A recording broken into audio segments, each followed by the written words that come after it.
نبی کریم صلی اللہ علیہ وسلم نے فرمایا، اخراجات میں میانہ روی کرنا زندگی گزارنے کا نصف حصہ ہے۔ میانہ روی ایک ایسی عادت ہے جو انسان کو پریشانیوں سے بچاتی ہے۔ فضول خرچی انسان کو محتاجی کی طرف لے جاتی ہے۔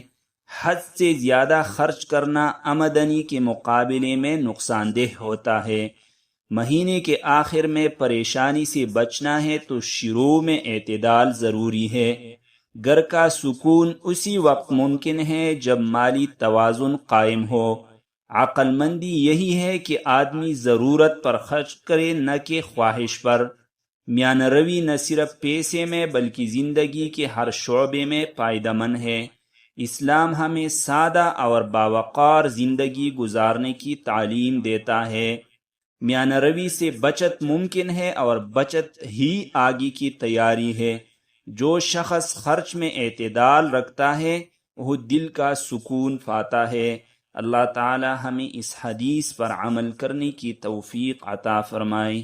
والسلام علیکم ورحمۃ اللہ وبرکاتہ۔